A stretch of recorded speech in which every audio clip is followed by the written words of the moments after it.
What's going on, everybody? Welcome to our live stream on Thursday night at 8 p.m. Eastern. This is our Q&A that we do every week. Take Patreon and YouTube member questions, as well as any questions that you might have over there in the chat. We're back in one place after my trip to Nashville. I am so sick. Well, I'm not as sick as I was yesterday. Yesterday was terrible. But there will be some muting and coughing and crap like that tonight because I still don't feel great. So you'll have to put up with that. I will say that this is ad-free. So if you want to support the channel, you're welcome to do so with a super chat. You're also welcome to do so by going to the website and ordering some pickups or using one of the links in the description to support the channel. One of the things that's going on the website is a new pre-order for the next run of Texas Toast Challengers exclusive to Dylan Talks Tone, the Gastro line. And there's been a little bit of an addition to last week. Matt and Chris and I were talking about it, and we are willing to be a little bit flexible on color. So we've got the three basic colors, the gold, the blue, and the black.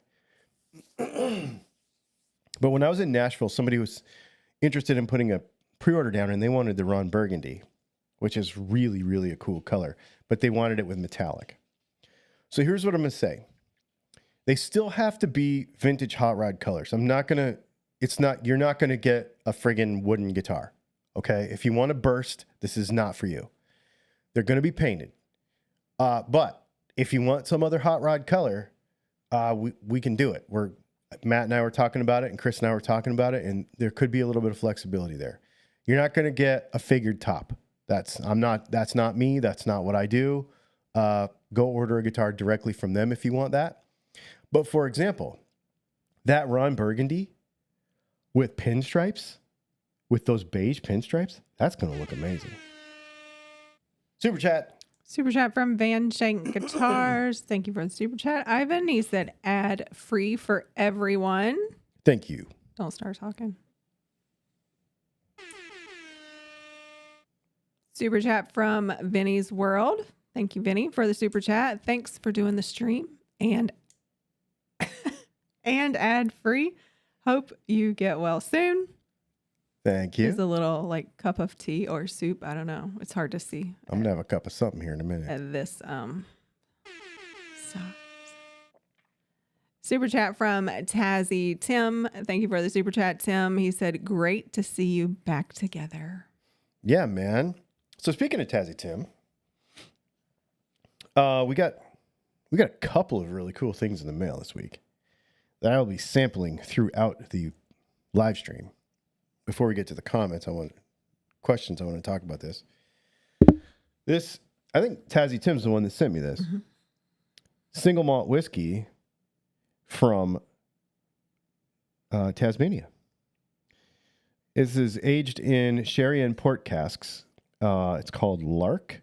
Now, it might look been in it. It might look like I drank half the bottle, but it's actually, I did drink half the bottle, but it's only like 100 milliliters or something. So that little glass, I only poured it up like this far. It's going to be gone in a minute when I put some in the glass. It's only like a couple of drinks worth, but it's really, really good. Very unique in its taste. And I'll try to give you some notes from that as we go through that. And then another viewer he's like, I'm kind of shy. Don't call my name out. No worries. But I still want to give you credit. So, you didn't even tell me, by the way. Yeah. I'll tell you after. I still want to give him credit. Be like, hey, thanks for doing that. I really appreciate it. He's from the Pacific Northwest. And so this is Westland Outpost Range single malt. Garyana. I got into this last night. This junk is good. So we'll probably hit that here in a little bit, and I'll tell you some things about that as I drink it too throughout the night. I'm also working on a new design for the website, which is it's a little 4-ounce tumbler with some logos on it. Still working on getting the engraving totally perfect. So those are going to be coming. They're stainless double line. They're really cool. Desi Tim said, sorry about the size. It's just a sampler. It's perfectly Dude, fine. it's totally. And man, the fact that you thought of us and sent it is more than. And he seems to like the little glass too. By the Yeah, I like the glass. I've been wanting one of those. It's one of those like, I don't think of it until I think of it later. And I'm like, I wonder. Then you'll remember what it was because it's on the glass. Yes. So I've been using the glass with other drinks. I know. Because I really like it. See, it's 2 fingers. That half a bottle is just 2 fingers. So it's really good though. All right. So I'll give you some notes on this as we talk. That's the other thing. Let's see what else we got going. And we got a bunch of off-topic stuff too. I made a couple of stops while I was on the road. And yeah. So our first question tonight that we're going to get into is going to be what the thumbnail is about. And it's funny that this question came up because I had some thoughts about this related to the show that we went to. So the first couple questions are kind of meld together and etc. So let's get into it.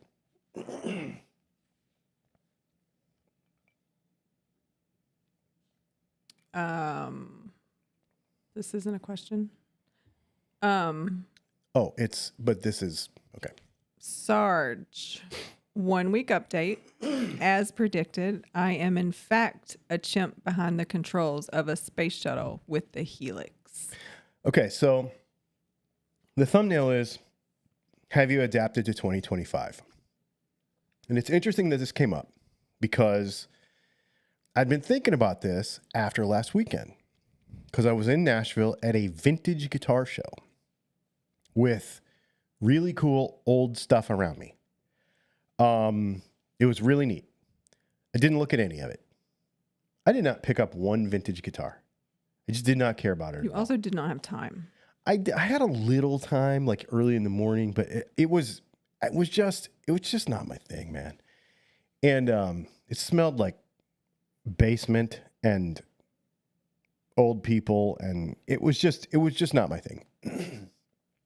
And I had a Kemper there, and I was wondering how well received that was going to be, right? Because my playing station was a Kemper, and it was very well received. And in fact, we'll get into that in the next question. My question to all of you is, let me put this statement out there. I love vintage stuff. Okay. I don't make much time for it.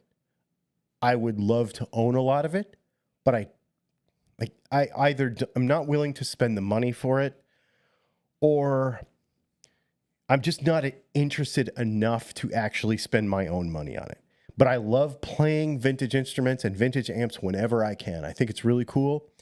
And I think it would be important for me to probably get another semi-vintage tube amp to have around for stuff. I think I'm probably going to get a real Princeton at some point, just because I want to have that around for stuff. So I love that stuff. So that being said, if you are a person playing in 2025, how have you adapted to this 2025 stuff? And it's okay to like both things. I think this is a very polarizing question and stance that people want to take. But I like everything. I like both things. So let's just say it's okay to like both things. Do you still have a tube amp, but you put a Helix stomp in front of it? Do you do a mix? You can't afford a tube amp, so you end up with a head rush? Like, where are you on embracing all this digital technology in 2025? So that's the discussion I'd like to have with you in the comments as we go through this tonight. Because I think it was my observation that the comment sections are far more idealistic than reality. And I think a lot of folks are totally fine with it. So, because that was the reality, having hundreds of people walk by, every day. Yeah. So let's do that. And then let's go ahead and ask the second question because it's sort of, I want to answer the second question because it sort of has something to do with the first. Okay. David, do you have any cool stories about the Nashville show? New contacts you met? How well were your sales compared to your goals? I had 0 goals because I had 0 expectations. The first day I went in there, I was like, I don't see anybody in here young enough to know what YouTube is. Nobody's going to know who I am. Nobody's going to know what this stuff is. We brought a bunch of really crazy stuff. I mean, I brought traditional looking stuff too, but I also, and I don't really do trade shows. So I'm not like good at the like 30-second elevator pitch, right? Like I hang out with you every week. That's how we talk about this stuff. It's just a different feel, right? I invest differently into how I interact with the public. And so, I had no expectations at all. I thought, the booth cost me $500. If I could break even, I'll be fine. And we did a lot better than that. It was good. I feel happy with the result that I got. Did I make a ton of money? Like, oh, I should start doing these? I don't know that I would go that far, but I did really enjoy it. And it was definitely worth it. For the first part because of the first part of the question, the people. I mentioned it in a video earlier in the week, but meeting all of you who came out, because there's probably some of you in the comments that came out and met us, was worth it. And what I found is there was a few that I knew who they were. Like a couple people are like, this is my username on YouTube, and I know, but the majority of folks who came up and said hello, and the people that bought pickups,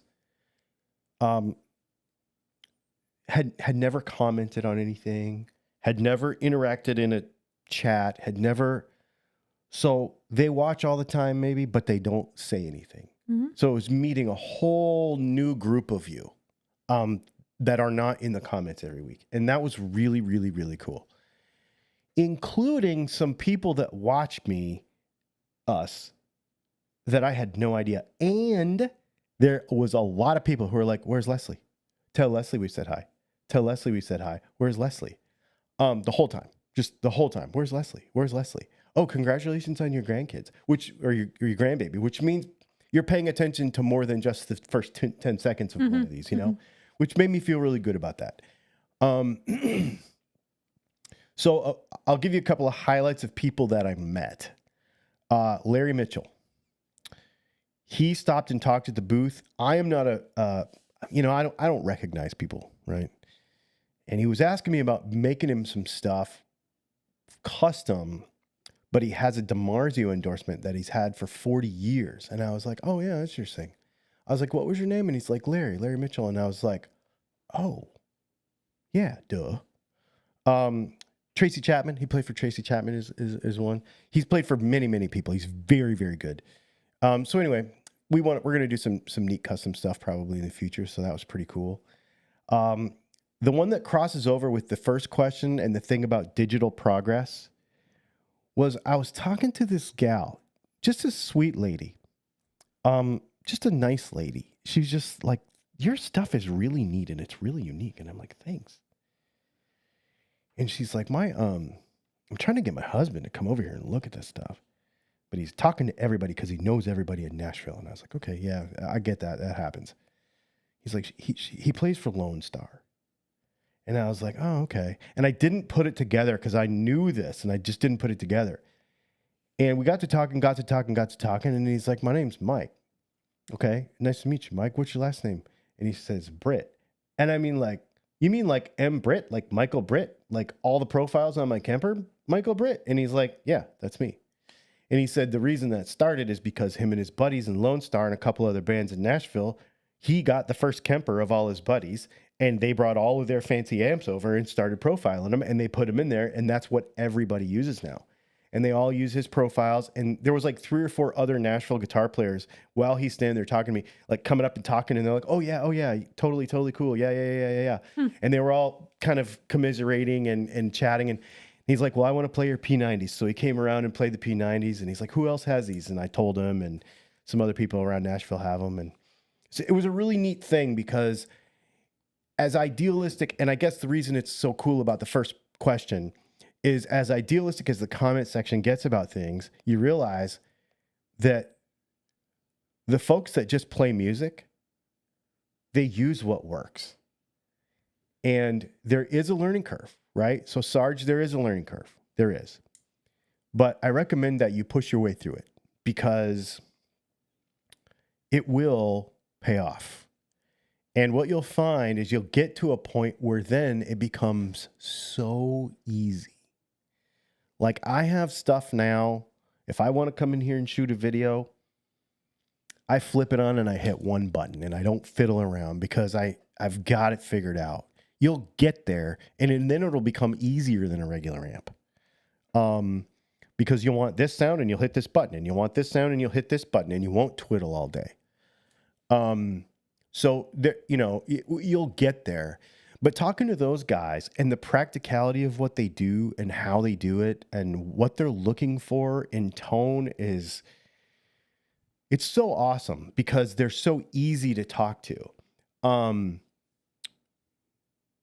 We'll get to this maybe in the off-topic section, but I've been watching some other videos from some other industries, realizing that I want to approach this differently because I feel like how we share this knowledge can be a little more motivational than just the actual knowledge itself. It was just really interesting to talk to those guys. Oh, looks like we got super chat. Sorry. Oh, I totally missed it. The comments were rolling in and I wasn't paying attention. All right. Super chat from Sarge978. Thank you for the super chat, Sarge. He said, lover of vintage, probably a result of Hive Mind and Cobain being my first musical hero in 4th grade. Trying to join this century and feel I might just be too dumb. Vintage is hard enough for me. LOL. You're not too dumb. You're not too dumb. Here's what I think it is. You got to keep up with your kid, man.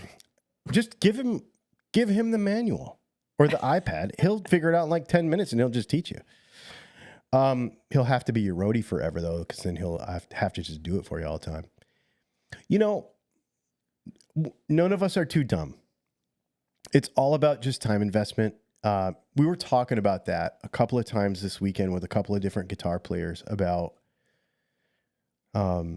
all of this is an investment in yourself, right? Because it's just knowledge and ability that you're attaining, whether it's about the guitar, like the fixing it and the technical knowledge, the creative side, the songwriting, the playing skill, the user interface with the Kemper or the Helix, but you are investing in yourself. So it's just a matter of making that commitment to invest in yourself. And then the other thing about that is that I think that the longer you stick with it, the easier it's going to get because the people who know this stuff, who've been making it, know that the earlier UIs were really hard to deal with and they are getting better and the apps are getting simpler and things are getting easier. The UIs are getting better. And even on the same device, things are getting better. So just lean into the community a little bit on it. We mentioned Chris Hendricks last week. Ask him. He's really good with this stuff. And he probably has profiles and snapshots and stuff that he could just email you and you wouldn't even have to figure it out and you would just be able to hit a button. So many other people have done so much thought on this stuff. Lean on the community and you'll be able to skip some steps.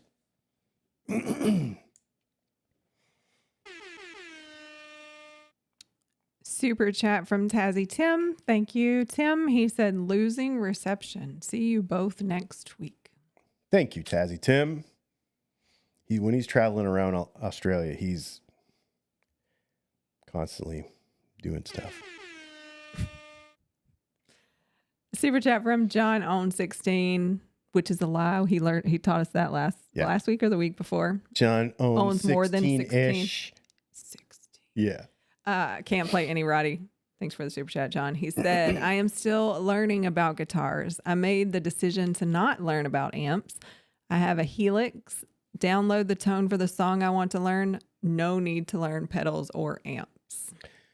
Yeah. So that's the other secret is figure out what your approach to it is. Do you want to create sounds or do you want to make sounds that already exist? So like for me personally, I need a Marshall sound. I need an AC30 sound. I need a Fender Twin. I need a Fender Princeton. And I don't know, a couple others, right? To test pickups. And then, you know, if I want some effects, I just have effects and I add them on there. But I really want the amp tones, like the basic amp tones. So just buy those. Somebody's already done the work. So just buy them. And then add the effects you want, just like you normally would. And of course, you still have to learn the UI, but don't overthink it. All right. So what do you want to do? You want to hear what people are saying or you want to keep going? Let's hear what people are saying, because Okay. this is an interesting conversation. I want to make sure that we give it some time. All right. Dime Bag Coins sent a bunch of thoughts. Sounds like new interest. I'm just going to go ahead and go through everything they sent in. New name too, so that's cool. Yeah. Welcome. Dime Bag Coin says, I'm a brand new guitar learner in 2025. I have decided to go with a Tone X, one pedal, and a circle looper to get started. No amp, no speakers, just headphones and a computer monitor system. He says the Tone X is so full of models of amps I will never need, and one's for my bass guitar too. This seems like all I'd need. How isn't it as good as a Kemper? Can a Tone X one pedal use Kemper? I'm assuming he meant profiles. It kind of cut off. No, it cannot. It's a different way that it uses profiles. It's a different concept of how it works. What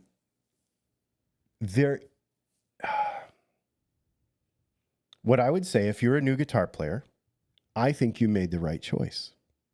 And I think keeping it simple is perfect. And until you have an ear or a level of proficiency with that, where you outgrow it, where you say, this is no longer good enough for me, then don't make a change. Having had Kempers for many years, I will say that I like my Kemper more than I like my Tone X for most things. But it's very nuanced.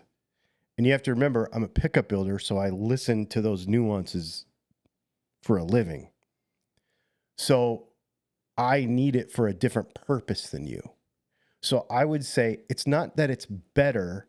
I guess it is, but only if you can really discern it. As is most things with a lot of this tone stuff. And where you are in your journey, just allow yourself to really learn what you already have and don't worry about what the rest of the internet says. And you will probably get more use out of that stuff and you'll get your money's worth because you didn't spend a ton of money for it. It's really good. I have one of those Tone X ones and I really like it. I have regular Tone X and I have a Tone X1 and I have a Tone X Capture. Fantastic stuff. So yes, you are doing the right thing. But no, it won't use that stuff. Just stay within the Tone X ecosystem and you'll be totally fine. And then the last thing I grabbed that he said was YouTube has made me brave enough to keep my guitar adjustment tools handy and slowly while playing fine-tune my setup and know what it is I'm doing all the way. Thank you, Dylan and YouTube. Dude, you're doing it right. You're doing it right. Let's grab the super chat. Super chat from Sarge978. Thank you, Sarge. He says the idea of hit button sound like XYZ is 99% of why I bought it, but find myself inherently wanting to understand. But why does it sound like that? And that's where I'm cold and alone in the woods, LOL. I get that. Yeah. I get that. He is a Y person. Option paralysis is a thing once you really want to understand what's going on. Yeah. Steve Sterlacci. Follow Steve Sterlacci on YouTube. That dude, he has every modeling deal. He's a good friend of mine. You can ask him anything, and he has actually, I think once you subscribe to his YouTube channel, he has a special Facebook group or like a messaging thing or something. You can ask him. It's really cool. You should definitely follow him. Yeah.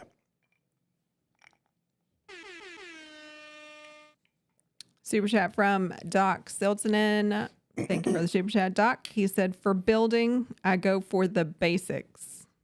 6v6, 6L6, EL34.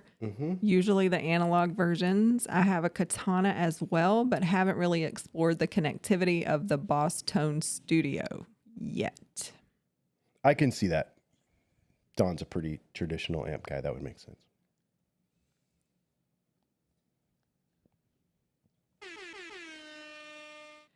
Super chat from Sarge978. Thank you again, Sarge. He said, also a profile sounding slightly off and obsessively trying to tweak it to get it just right. Yep, I get that. That's where Steve will help you. Because you'll be like, why am I fighting with this? And he's like, well, did you check your input gain? Because what pickups are you using? And then it changes everything. Like, he really understands like the technical of everything, and he'll have a video about all of it. If your tone sucks, you're trying to make this tone and it sucks, this is why. And he has those videos, so he'll be able to help you with that. All right. Let's see what else. Matthew Altamir says, nope, LOL. I'm regressing after buying that positive grid. I bought a Marshall tube and like 3 new pedals, but I use the analog, PG, and bias effects too on computer. Oh, I love that. Me too. It's good. It's Victoria G said, my idea of adapting is having a 65 Princeton reissue, but sometimes connecting the speaker to a Vox MV50 BM. Art Smolsky says Blues Junior Tweed 61 Strat Vintage 2. I used to have a Blues Junior. It was really good. Hawkman Hawks, see, he's alive. Didn't he ask? Yeah, he asked. I like my analog distortion pedals going into a Boss IR200 set up as a clean amp, then to a powered PA speaker, or I play through a PV Bravo 112 tube amp, no pedals. So you have a real mix of setup going on. Cool. Vild Jugga. I have a Mesa Badlander and a Marshall DSL 100 with an old Marshall and old Mesa 4x12, no Helix, Axe Effects, or Kemper, etc.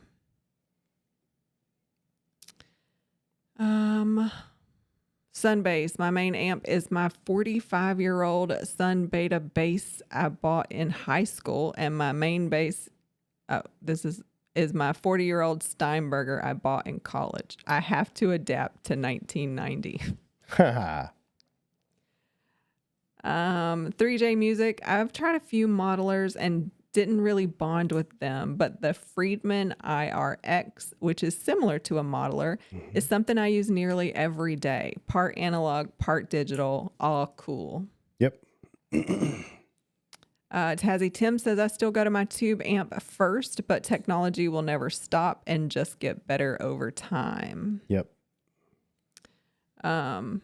Phil Groschel says, keeping up with the Joneses is not a priority. Learning to play better is, and I don't need fancy equipment to learn to play better. So keeping up with 2025, nah, not important. It's fine too, yeah.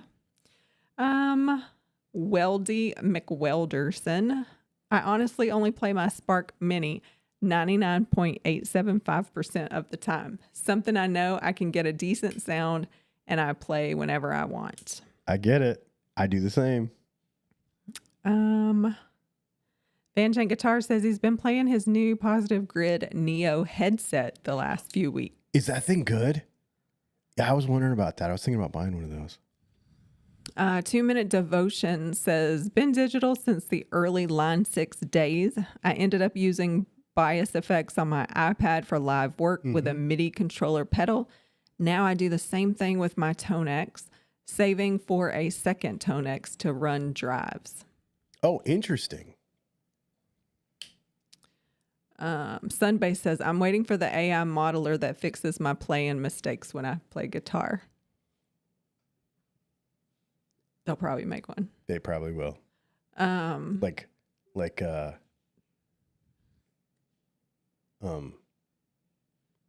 what's the pitch corrector The thing? voice thing for your guitar playing. What's the pitch corrector? What do you thing? call that?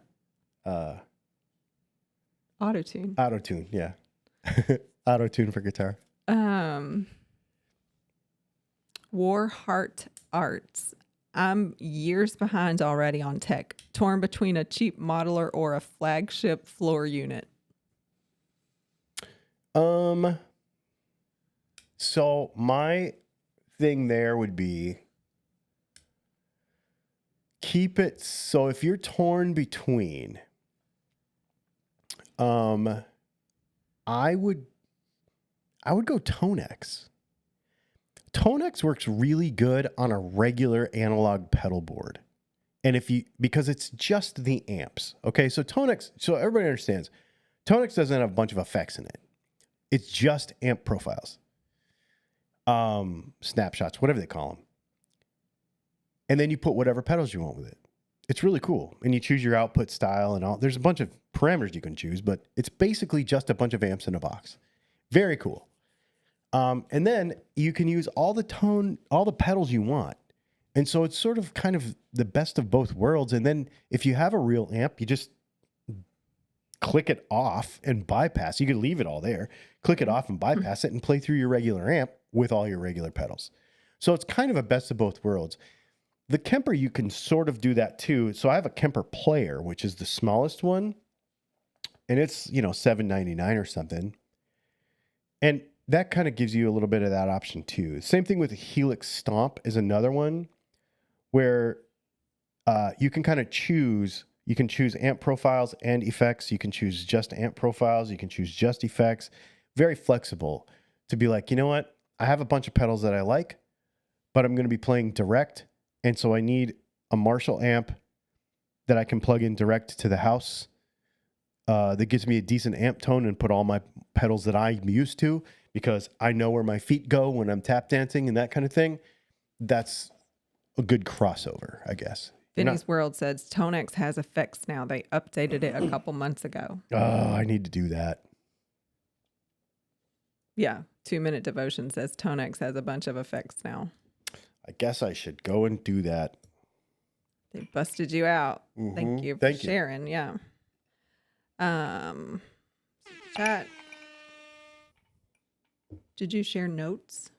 Well, I was about to because that was the last of it. All right, hang on. You have to wait now. Go ahead. Super chat from Sarge978. Thank you for the super chat. Sarge, he said, these kids have it easy. I almost long for the days of seeking out every magazine interview that might have an offhand setup secret or pausing a live VHS just right to catch head settings. Almost. Oh, dude, I know. I remember doing that. That's so funny. I mean, that's what made me invent the double wah. Because I was watching a Stevie Ray Vaughan live thing, and I'm like, he has 2 wah pedals and a board running both of them at the same time. It's like a piece of plywood screwing 2 wah pedals together, and that's what made me make that. Super chat from Sarge978. He said, so Tonex is basically this century's Sans amp. That might be one way of putting it. But being able to put your own profiles into it and being able to put multiple profiles into it and making it much more, because Tonex is really just a mechanical interface for software, if that makes sense. But all yes. Right. So we did a one run through. You want to go back to other things that came in before we ran out of time? We got that other super chat though. It just came in. Okay.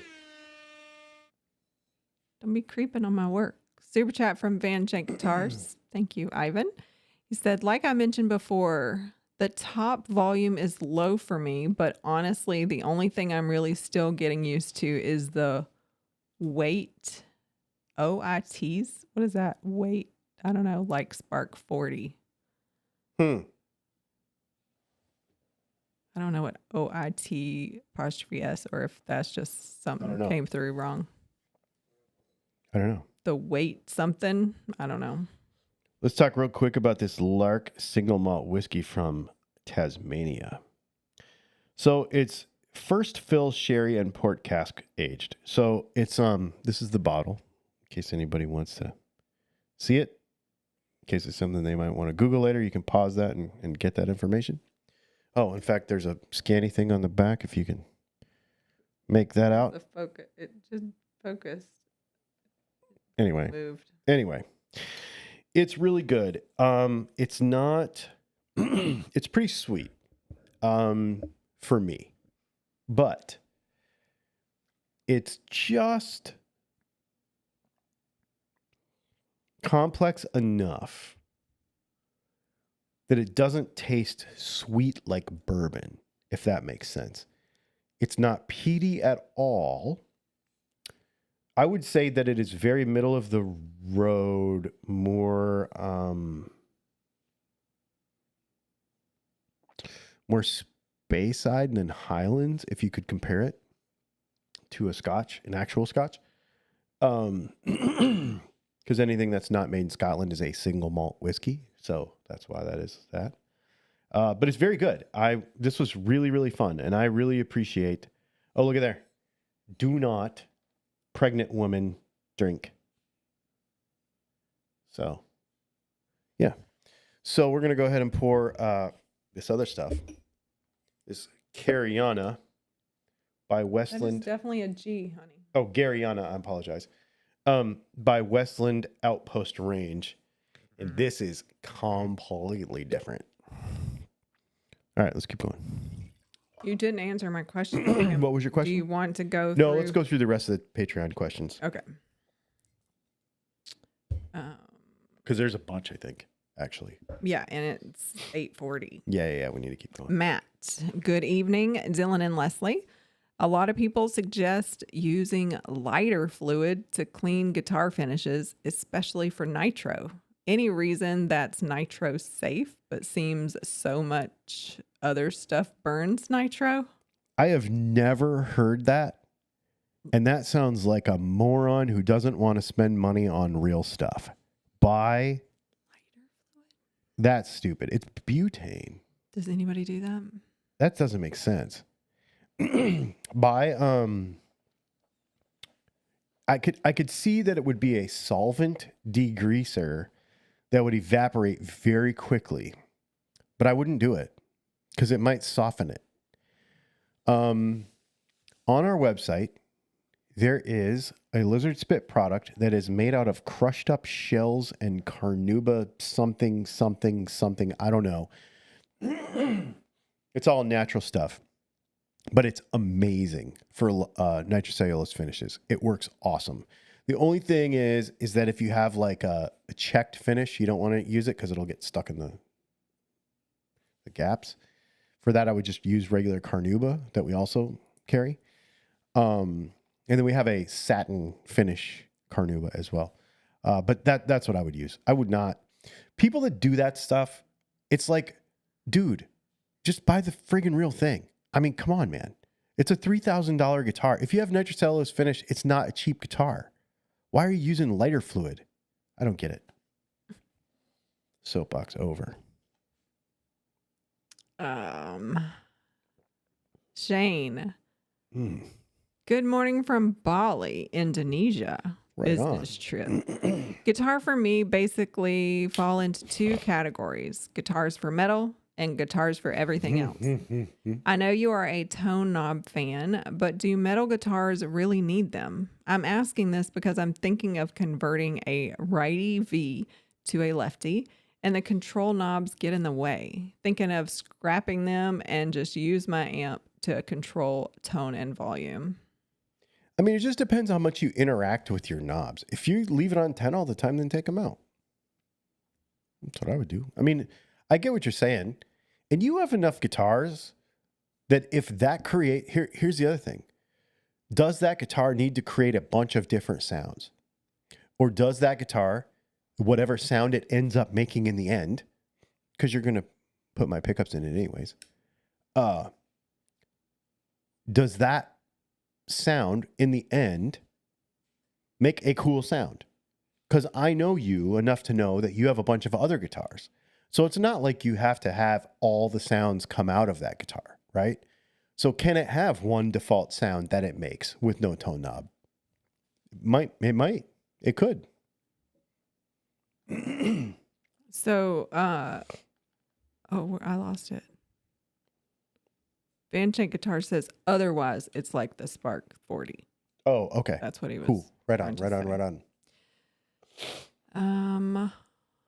Charles, good evening. Leslie and Dylan, thanks for sharing your evening with us. Thanks for being here. Thank you, Charles. I don't know if I'd seen him in the comments or not. But. I don't know if I have either. Robert, hello, Leslie and Dylan. Heard PM suggest to John Gundry of Throwback Pickups that pickup manufacturers suggest particular type of strings to complement particular pickups, not particular brands, but strings of particular construction, bronze, nickel, etc. Any thoughts? Oh, he heard is probably what that O is supposed to be. You know, I actually need to have John Gundry on the Who's PM? podcast, Filming Night. Oh, okay. John and I met him finally. He's really cool. And I met him and he wants to be on the podcast and we need to do that.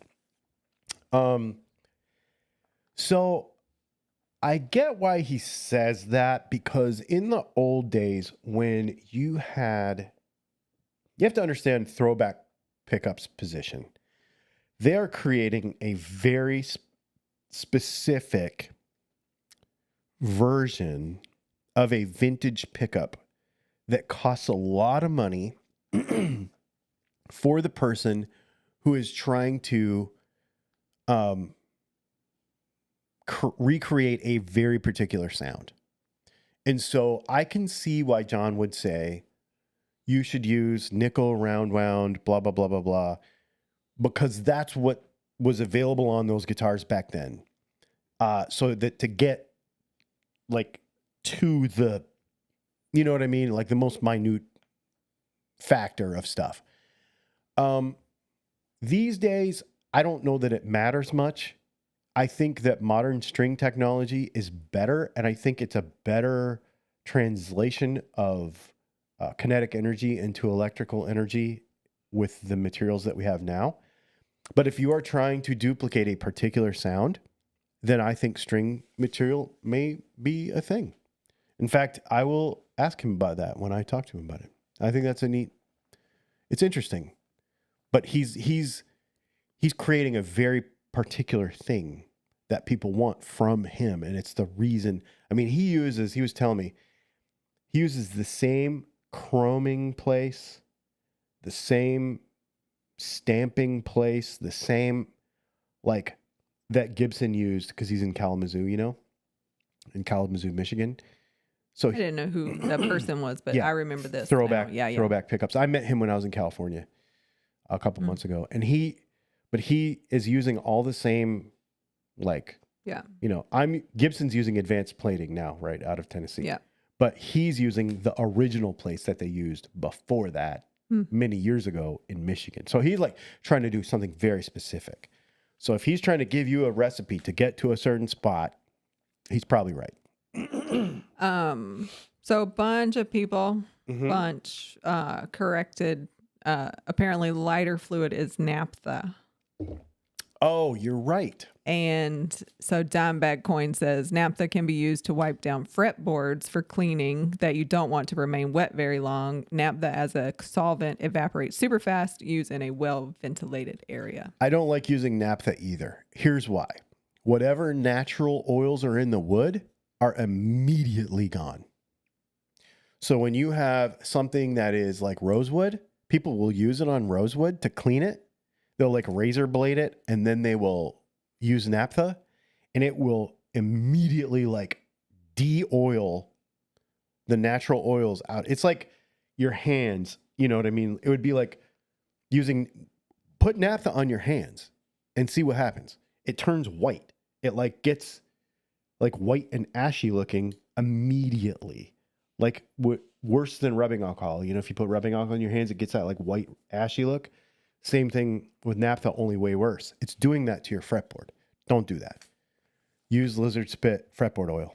It'll do the same thing. It'll act as a solvent. It'll get it clean because it's citrus. It is lemon, not orange, because lemon is more expensive, but it's better. And then it will not evacuate the oils out of your rosewood. Super chat from Sarge978. Thank you, Sarge. He said gauge is more important than one might think too. It can be for sure. All right. Other stuff. That was all of the not super chats. What do you call it? All of the Patreon questions? Yeah. Okay. So I'm going to just go back to the top. Some of our questions, some of our comments. T-Bone says, hey, Dylan and Leslie. Dylan, did you have any time while in Nashville to go to any clubs for music? Tom Bukovac, a guy from my old neighborhood, plays out sometimes. Great sessions player. No. Literally, so it was at an equestrian. Yeah. And you weren't in Nashville proper. No, I was in Franklin, Tennessee. Yeah. So it was at an equestrian arena. And outside the arena, it was awesome. Because outside the arena, they had all these like places where you could, what it was really for is for like that fancy horse dancing stuff. And so outside, you know. Your sister would be embarrassed right now. She loves that. She does. Whatever it's called. That prancy horse stuff. Wow. Anyway, they had a bunch of hookups for horse trailers. And for $20 a night, you could use their electricity and water. So I took my van and I was literally parked right like from here, right outside the door. So I loaded in, parked my van. I didn't even move my van to load out. Like just like right outside the door. It was awesome. For $20 a night, stayed in the van, didn't go anywhere. I think I went down the road. I had a beer and a vegan burger at a You and saw a friend at a bar. Oh yeah, actually, we'll get into that in the off-topic hour. A couple of things I did, but just yeah, I was so exhausted. You know, your voice barely works. By the end of the day, you're just like, I gotta sleep, man. No lie, he was going to bed at like 7 o'clock. He was like, I'm gonna go to bed. I'm like, dude, it's so I had early. I had an extra hour too. Oh yeah. Oh yeah. But still, I was like dead to the world, man. And then I get a random text at some dumb hour, and you're like, well, I slept, and then you just went back to sleep. Yeah, just dead. Yeah, dead to the world. He never goes to bed early. No. Chicken Waller Farm says, speaking of P90s, would you be willing to do a flamed blue P90 wired for a Stratosonic? I thought I wanted the bourbon pearl, but I really like the flame blue pickups. I tell you what.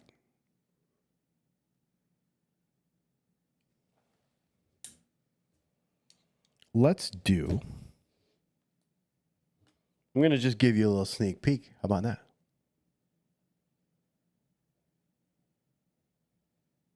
Because I've been thinking about it. So our Saturday drop this week will be flamed. Does Stratosonic matter? No. Okay. Will be flamed P90s. Ooh. Sounds fun. I will work that out in the morning. And I will post. Here's the thing. I know this for a fact. I only have, after that show, 6 or 8 of those covers left, and I don't want to flame all of them. So I bet there will only be like 2 or 3 sets of those. Probably 3 sets of those. So I will post tomorrow morning, as soon as I get them done, because I want to do them and take a picture of them. I will post them on Patreon and for the YouTube members so that you get, because that's what I do. I post the drop stuff a day early so that you get, because if there's a very limited number, I try to give the Patreon folks a jump. Because they can buy it early, right? Because they can buy it early and they get it for 10% off. So if you are not a Patreon member and you want those, you might want to become a Patreon member, even at the $5 level. And honestly, I don't even care if you do it for a month or two and ditch it just to get the discount. Like, it doesn't even bother me. So yeah. Oh, speaking of Patreon, we're gonna have our Patreon hangout this week, this coming Monday at 8 p.m. I was so sick Monday I couldn't do it. I just couldn't even. And technically, it's still March on Monday. Yeah, so. I just couldn't do it. I mean, I was just wrecked. So yeah. All right. G Money. I've spent so much time messing with much gear, but I ended up settling into a deluxe reverb and a few pedals. I play a UA Dream 65 at home for convenience and I'm assuming it's supposed to be a Tone Deluxe. He says Tune Deluxe when I play with buddies.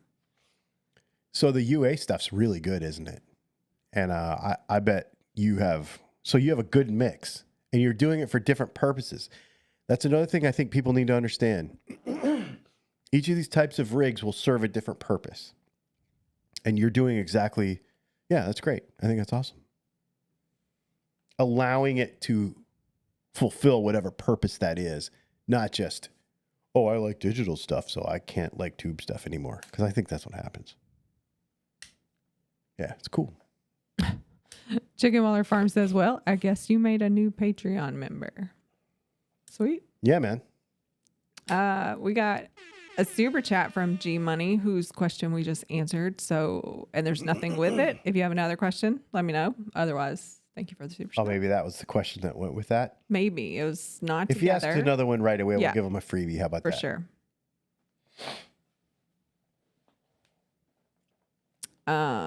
It's Victoria G. What? I just feel so gross. Like, oh my, just having a cold sucks. It's Victoria G. Speaking of developing an ear, my playing violin since age 6 helped fast track my ear for guitar/gear. Problem is having an ear with $2,500 gear taste paired with a $5 ability level on guitar. So that's very interesting. It's Victoria G on a couple of levels. And I want to talk about this out loud for just a second. First of all, as opposed to talking what? First of all, you probably never bitch about how much a guitar costs because you know how much a violin costs, right? Number one. And number two, since you have to find the pitch because it's fretless, you probably have a better ear for pitch and intonation and that sort of stuff on, like, right? Like, I bet your ear for setup and stuff is probably pretty refined because you have to find that. Like, that is actually in your fingers as a violin player, which is very interesting. Anyway, both those things are very cool. People complain about an Epiphone. I'm like, yeah, you should buy a tuba.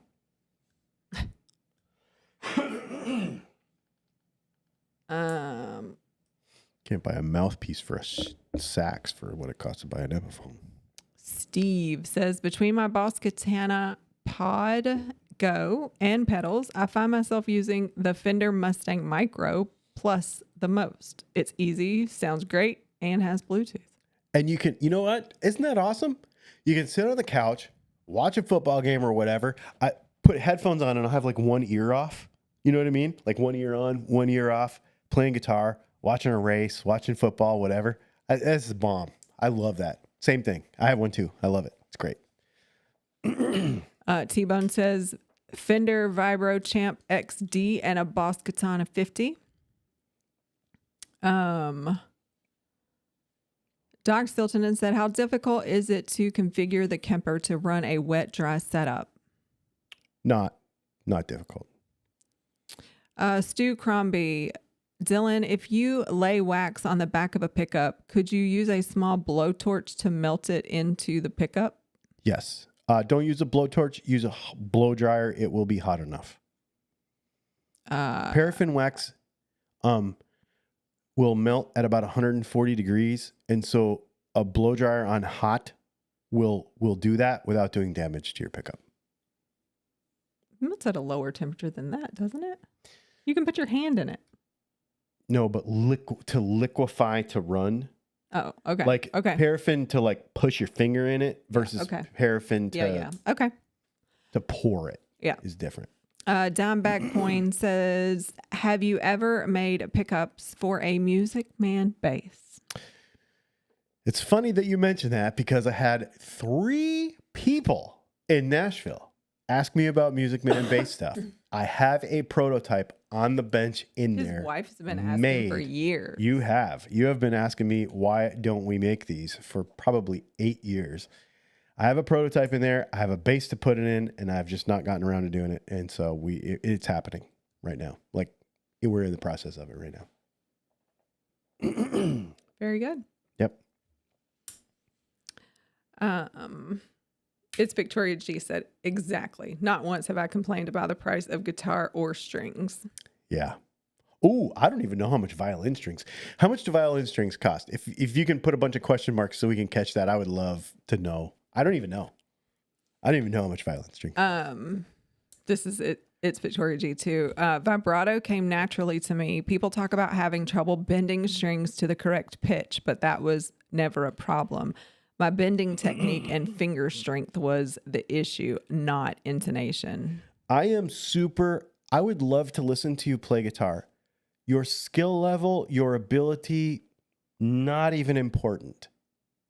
The style is probably watching you interact with the instrument would be very interesting to me on whatever skill level it is. I don't care if it's, I don't know. And I don't mean that to say you're not very good. I mean to say it doesn't matter. Yeah. Because you will, from day one, as a violinist, approach the guitar differently. And I find that I've never seen that, actually. I want to meet you. It's Victoria G said, also, I love small frets because I want to feel the fretboard. Everyone gushes over jumbo frets for playability, and I'm like, nah.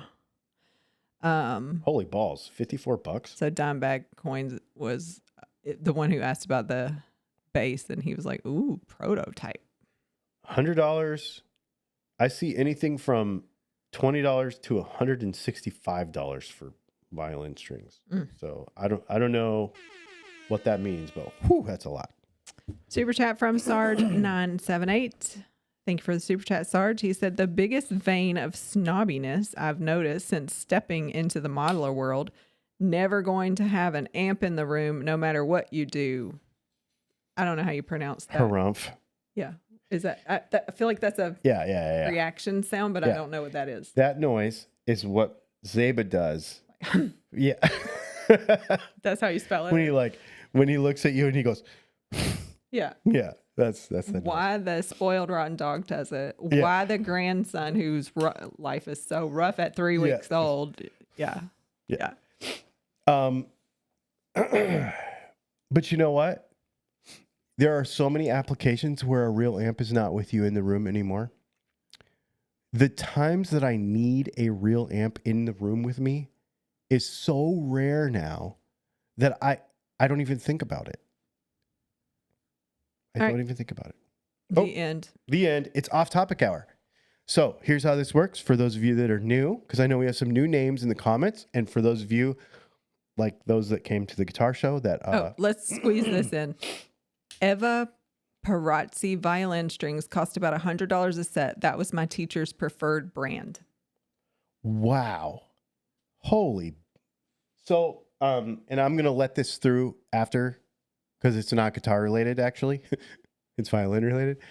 How often do you have to change them? If we can see that, I'm curious to know how often if you play a lot, if you're a person who, if you play as much as the normal person plays guitar, how often do you have to change strings? I'm curious.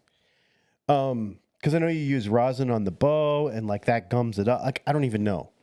It's so neat. He will. There he goes. There's the plop. So this is off topic hour. So you can ask us any question you want as long. Or you can send a super chat like Sarge did. Thank you for the super chat, Sarge. He said, amp in the room feel is what he was trying to say. Yes, I get that. Yeah. Sorry, that didn't come through. Yeah, no, it always sounds like a recording. That it does. But that's what it's for, right? That's why it exists. Okay, so off topic hour, you get to ask any question you want as long as it doesn't have anything to do with guitars. If you ask a guitar related question, we're going to let the violin one through. If you ask a guitar related question, it has to be in a super chat after 9 o'clock. We do this to hang out with you and get to be friends with you and get to know you and stuff. And, you know, just be cool and yeah, chill. And if you want to ask a guitar question and you don't want to share a super chat, you can join Patreon and ask one that will be guaranteed to be featured next week, or you can ask it next week before 9 o'clock. There you go. Do we have any off-topic questions already? Not yet. Okay.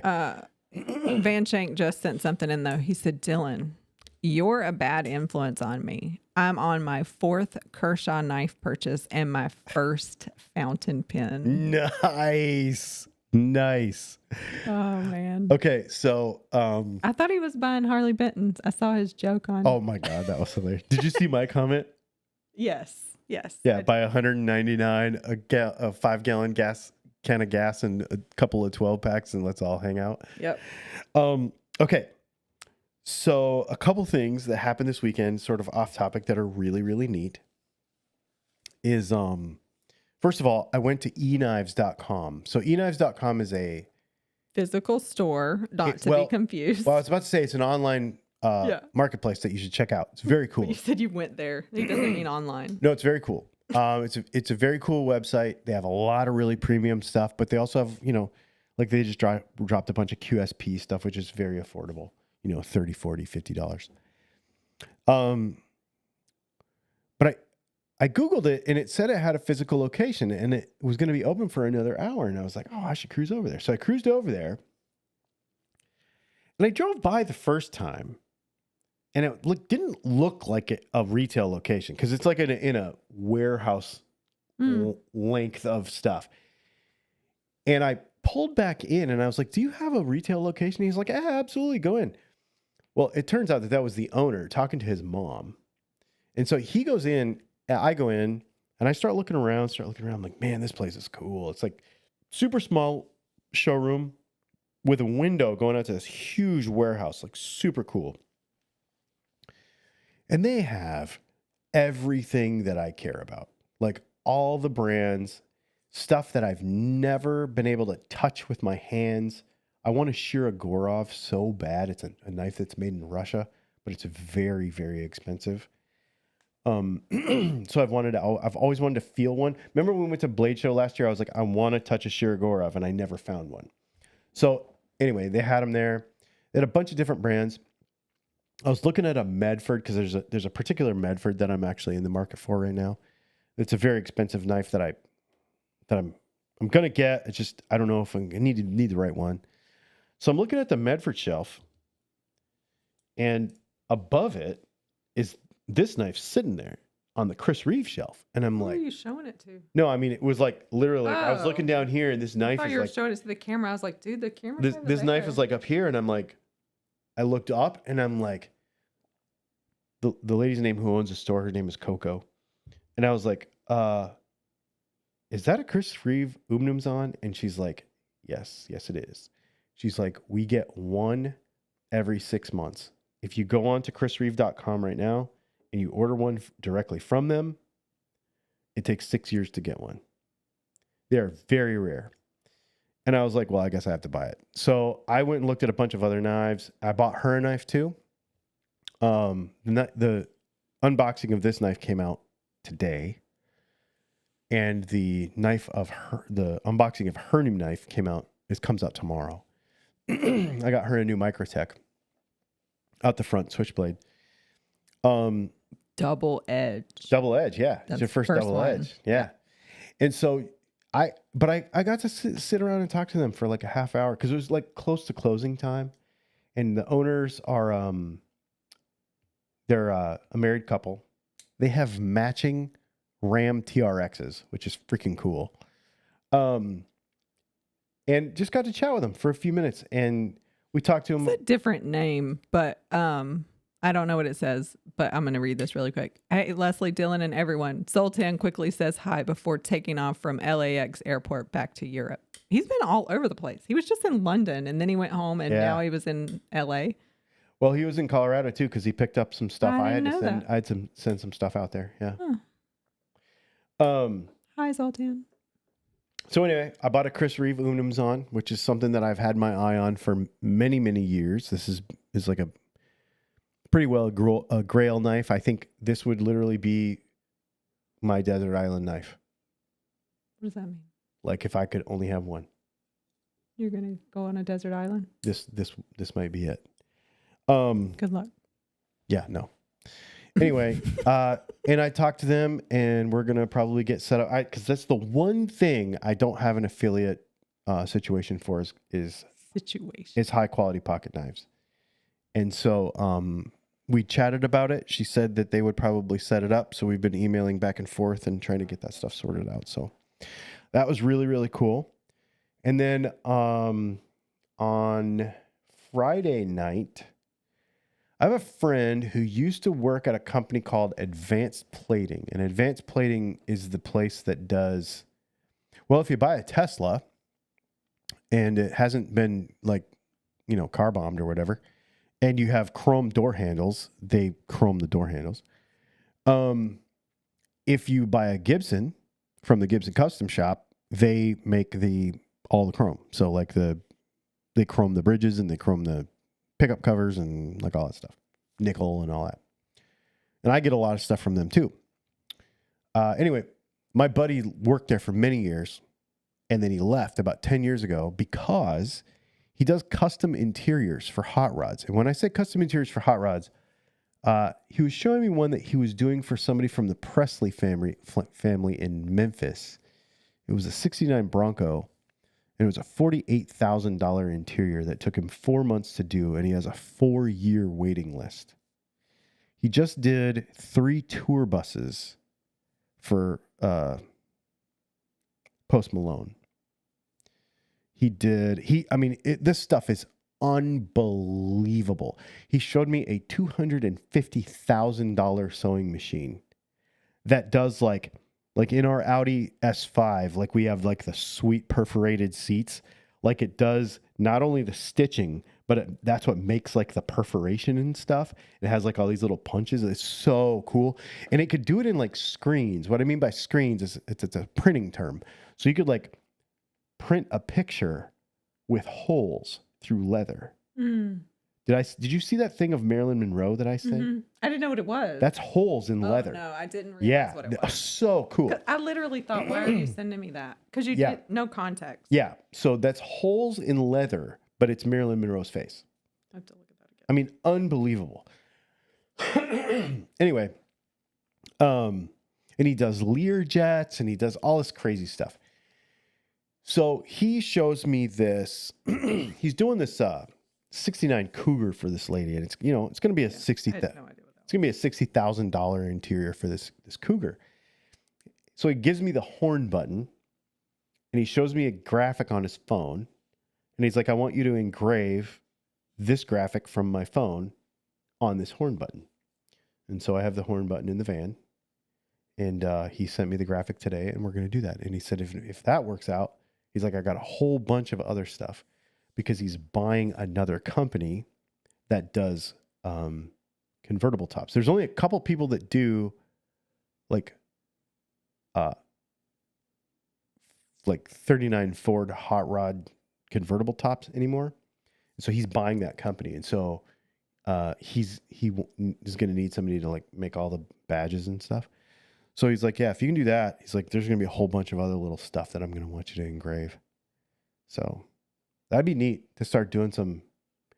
I mean, we do guitar stuff here, right? But if you could do cars. Oh boy, if I could do hot rod stuff.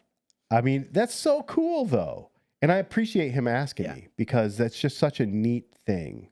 And any excuse to probably talk to him more and hang out with him. So neat. Yeah, he has got a bunch of neat. Yeah, he's yeah. Fascinating person. Yeah. Lots of stories. I can't even tell you what he used to do for a living because then Yes. some guys in black suits would bust through my window. That's so funny. Yeah. Sorry. Those are my two off-topic contributions. It's a super chat from Sarge978. Thank you for the super chat, Sarge. Sorry for the delay. He says, I get the amp and room army, but is that really the hill worth dying on when I feel like more people are, in fact, often unwittingly chasing XYZ guitar and rig processed through a Neve tone? Yeah. Honest question. So, okay.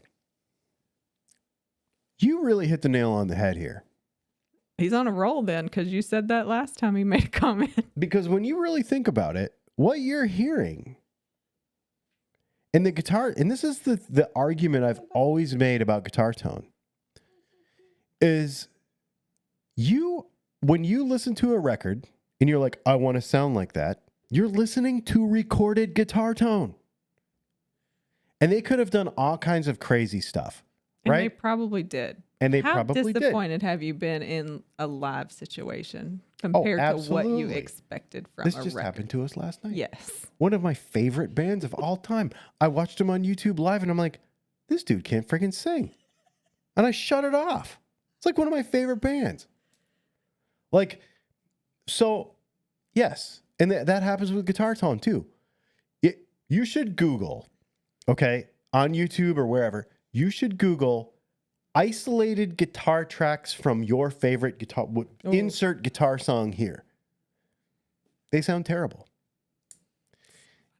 The guitar tone on a record is an accumulation of many, many, many, many different things. Yeah.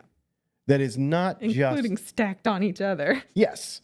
Four tracks thick, like with 32 milliseconds built-in delay between each track. Like they're left to right to both of them centered. Like there's so many things done.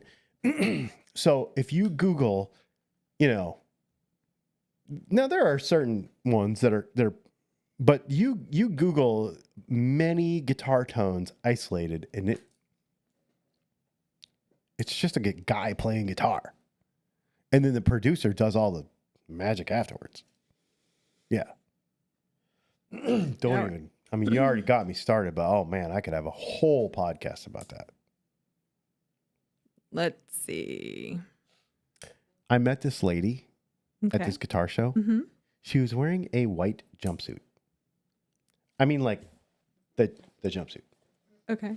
I Okay. got you. Yeah. Nobody else knows what you're talking you know about. what I'm but talking I about? know. Okay. Like she had to take the whole thing off to pee jumpsuit. Yeah. Okay. Okay.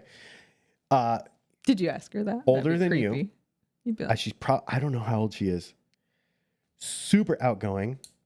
She has a podcast called the Lipstick Pickup Podcast. And she wants me to be on it. what made you just think of this? This is the first I've heard of it. I don't know. I forgot to tell you the other day. That's funny. Yeah. All right. Go ahead. Was somebody's horn? Oh, it's my...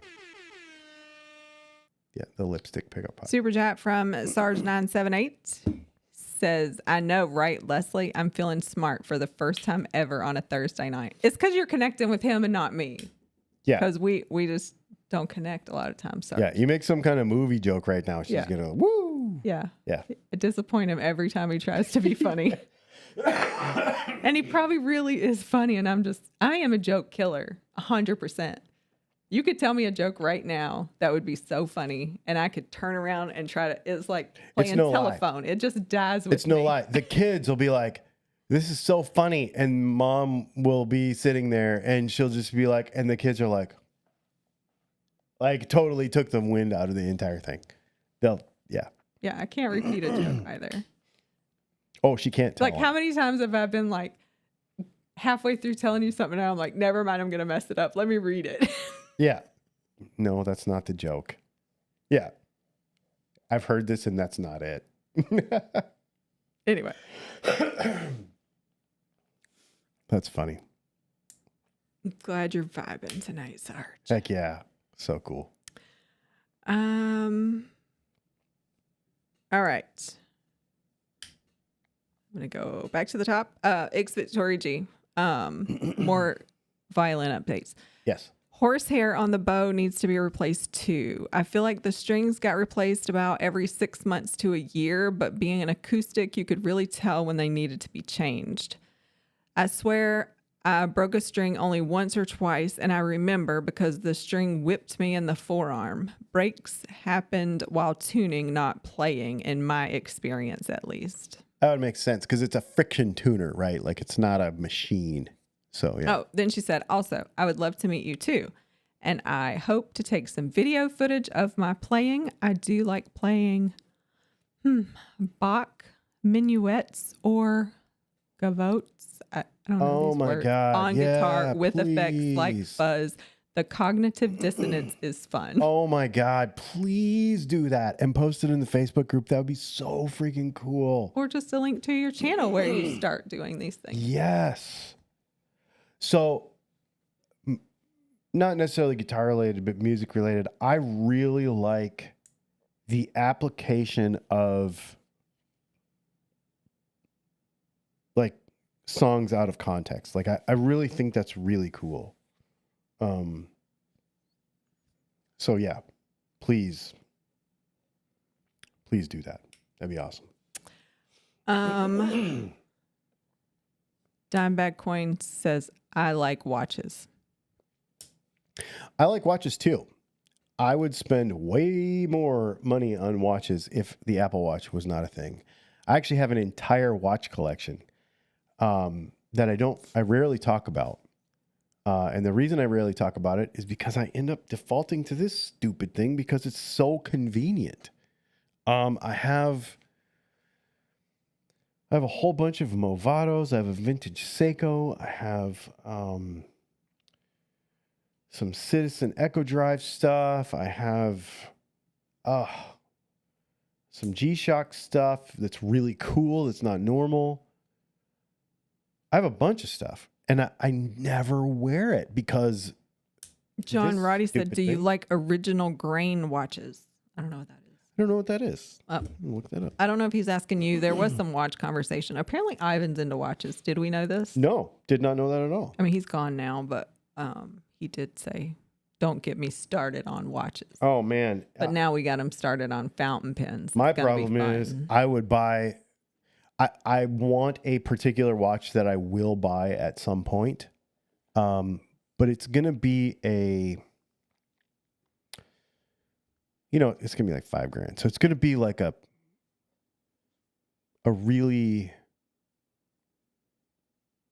goal in life or something.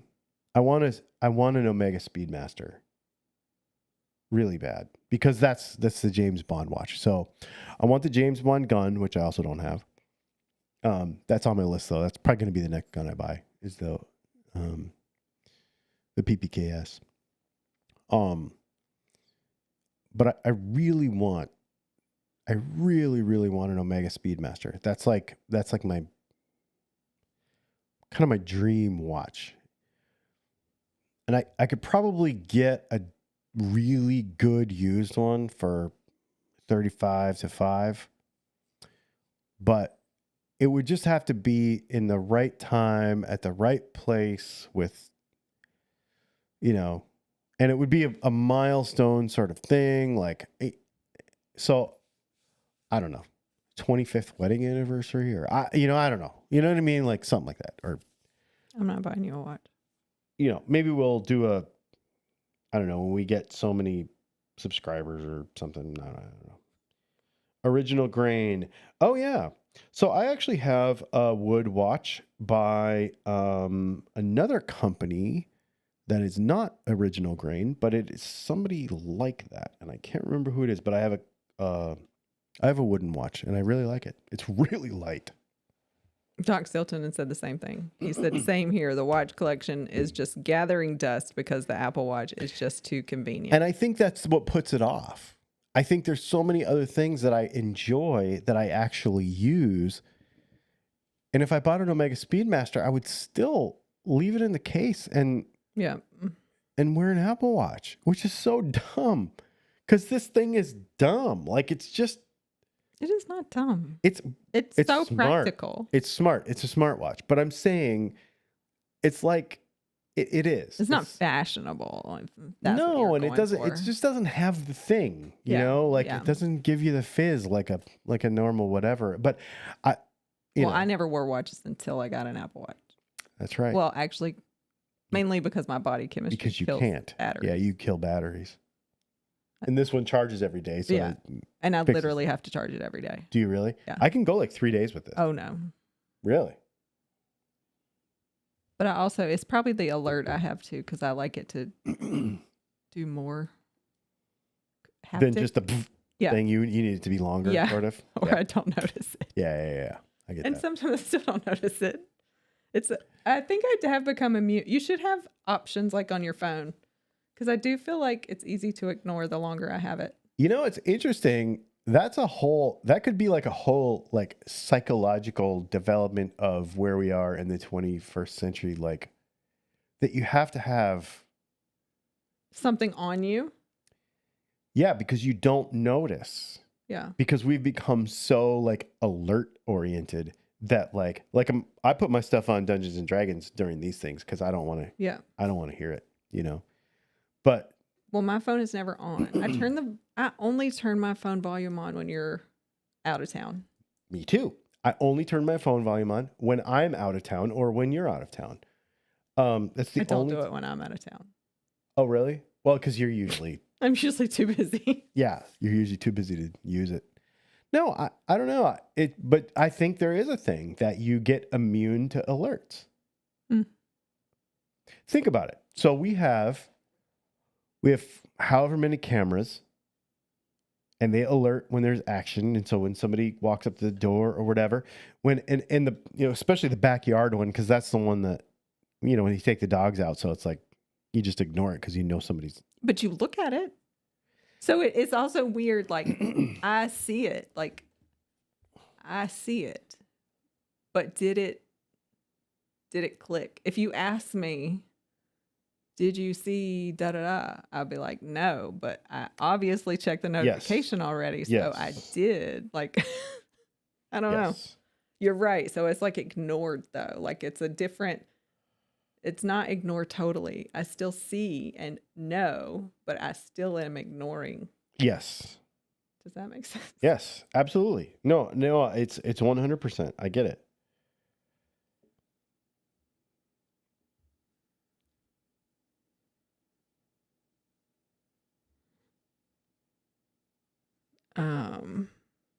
Doc Stilton said, I'd love an orange Doxa Sub 300T, but I'd never wear it. And that's my problem, man. I like things. Oh, man. Yeah, Stu Crombie, a stop clock tells the right time twice a day. Yeah, that's what that clock does. That's what Yeah, I know. I remember one of the first times they had like this clock, they had cuckoo clocks, like there was a few clocks in the house. And I remember my dad telling me that. Like, I was like, why doesn't the clock work? Like, why is it on the wall if it doesn't work? And he was like, well, it's right twice a day. And I really had to think about that. I mean, I think I was like 9 and I like really had to think about that. Like, what is he talking about? I did finally get it though. My Dungeons and Dragons just saved me $325 Saved you? What does that mean? because Montana Knife Company was doing a good. huge drop That's funny. at 9:00, and I just checked it, and it's already sold out. All right, And I it's missed a something couple I've been wanting things. for a long time. Darn. Chicken Waller Farm says, are you interested in old utilitarian hand-forged farm knives? My wife and I, on our recent trip to the family farm in Georgia, found 3 leaf spring knives forged by my wife's grandfather, says her uncle. I That would is definitely, fascinating. yes, I would definitely be interested in the story behind them. Yeah. Yeah. Anything with a story like that is very, very cool. Since you're going to be in Patreon, you should take a picture and share it in the Please group. do that. So over there in Patreon, just so you guys know, Patreon's not like this like crazy place where we do like all kinds of like nutso videos and stuff. The biggest thing that you get over there, and it's at the lowest level, there's two things. One is at the highest level, you get to hang out with us live every month on Zoom, which is super fun. I really love it. At the lowest level, though, even It's Monday. is Don't there's a forget. running chat. It's like a running text stream, and it doesn't blow up your phone all day. It's not annoying. You It's get pictures of Sarge's kid. yes, but that's where you're like, hey, this is what I got going. It could be on topic, off topic, doesn't matter. You just like, you know, Hang some out. people will be like, hey, I got a new gun. Some people are like, hey, I got a new guitar. Some people are like, you know, Sarge is like, hey, my kid went to his first punk concert or played his first hockey game, and he shared a picture. Like it's like that. It's super fun. And that is where like you get to just kind of we all just get to be friends. And that's what I really like about it. So if you're a YouTube member or I apologize, a Patreon member, then you'll see that chat. And that's where you just be like, hey, check this out. I have this knife. And yeah, I would definitely be interested. I love stuff like stories like that. We're trying to create sort of a museum vibe in here. So that would be something that would be very interesting. This is not guitar related necessarily. I grabbed it, so I'm going to read it. Phil Grochel says, this is the problem with recorded music. 1, it is likely not the same band playing it live. 2, it is auto-tuned to the max. And 3, the difference is mind-boggling. So that's interesting. It depends on the town. So Yep. in LA, you know, like if it's Motley Crue, it's Motley Crue. If it's Reba McEntire, it could be anybody. Yeah. And their touring band is very likely, like in Nashville, their touring band is very different, like very likely different than their recording band. Yep. And I usually know both of them. Doc Silton said, did you get a flint knife for yourself? No, that's on the list. I made contact with that guy. He's like on my kind of keeping an eye on the right thing. You know that those obsidian knives are, everyone's different. So you kind of just like waiting for the right one to come along, you know? That's where I'm at in my knife collecting. I've got all of not all, but most of kind of the main players. And so now I'm like, well, sort of like the leaf spring thing. Like when something comes up that's like, ooh, this is cool, then that's when I buy it. You know, I just ordered the other day, I just ordered another knife to complete the triad of a particular set that I'm working on. And so I've got that. So that's coming. You'll see a video coming out about that pretty soon. Is that guitar related or something else? I don't know what that is.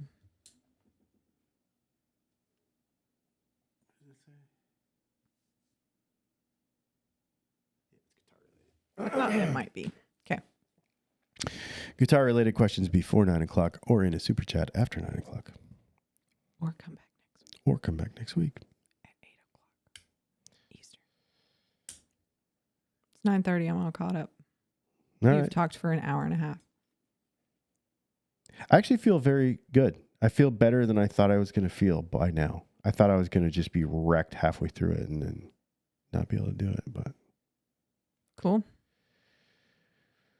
maybe it's this amazing Garyana. So we haven't talked about this. So Oh, yeah. this Tasting Westland Outpost range. This is the bottle label.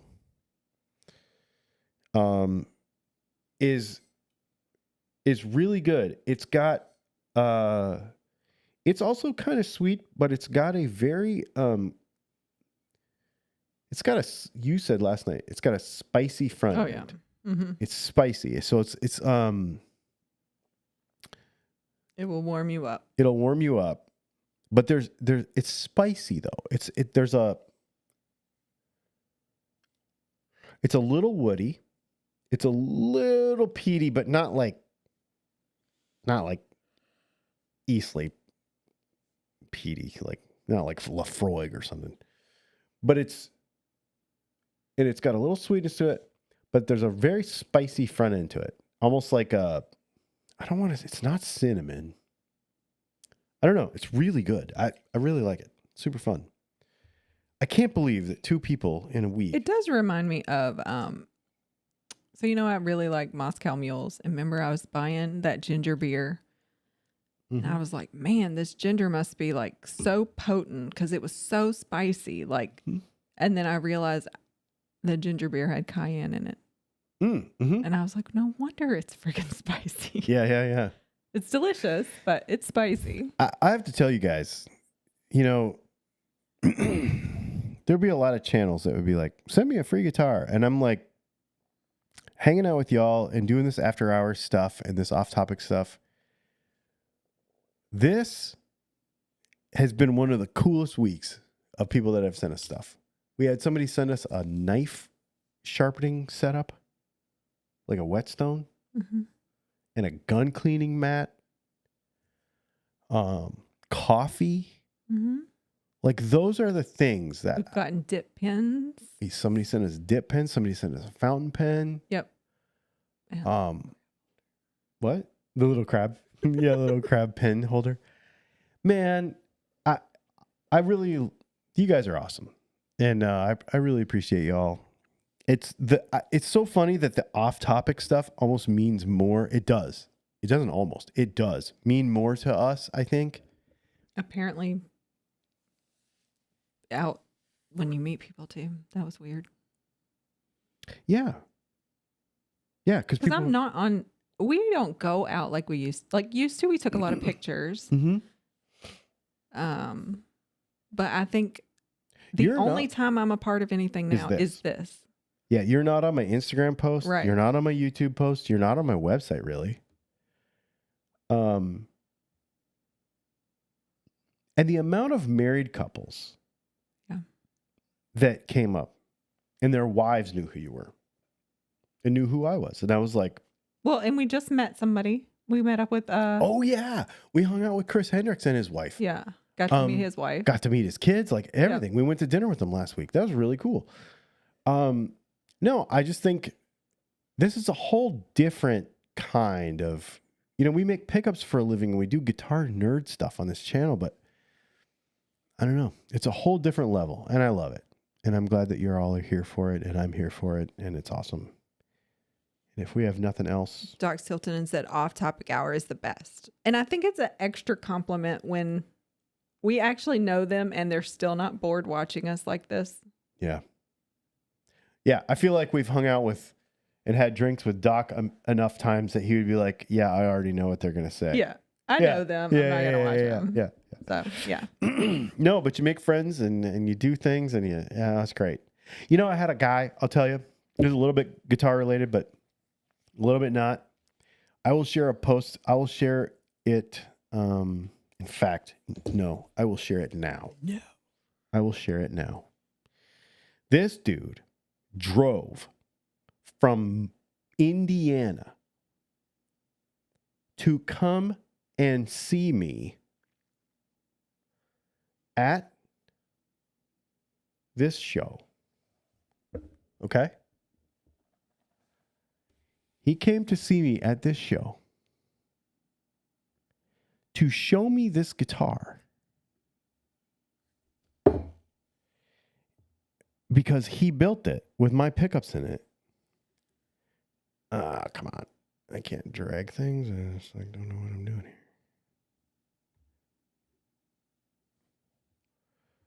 Like I forgot how to use my computer or something. Hang on. No. Just hang with me for a second. This is worth it.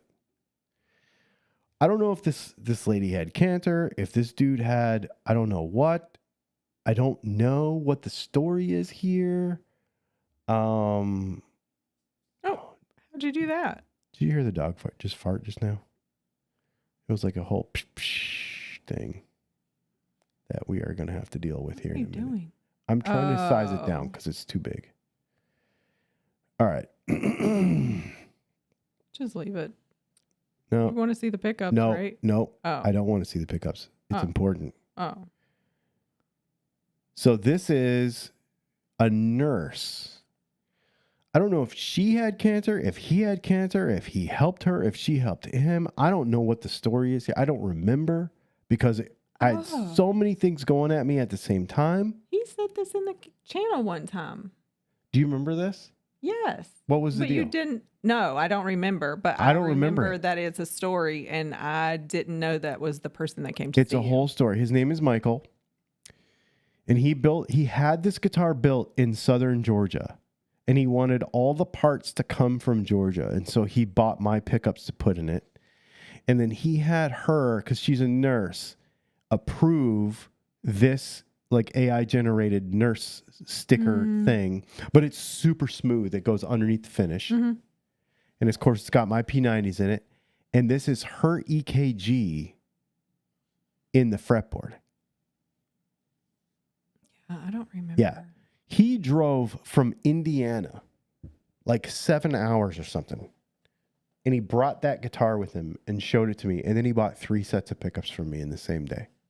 And I was like, holy crap, I have amazing friends and viewers. And it was just so cool. I was like blown away by it. John Roddy said, I showed my wife your van a long time ago. She's an over-the-road truck driver. Every time she sees a van like yours, she asks where you are and could it have been you? That's amazing. I love it. We should put some like, I don't want to put like a Dylan Talks Tone sticker on it, but we should put some sort of identifier on it so that people can. Only the people that know us Only would know people what it was. Like if you know kind of deal. We should do that. If you know, you know. Yeah. You guys are awesome. Thanks for hanging out. We're going to let his voice rest now. Yep. We'll see you later.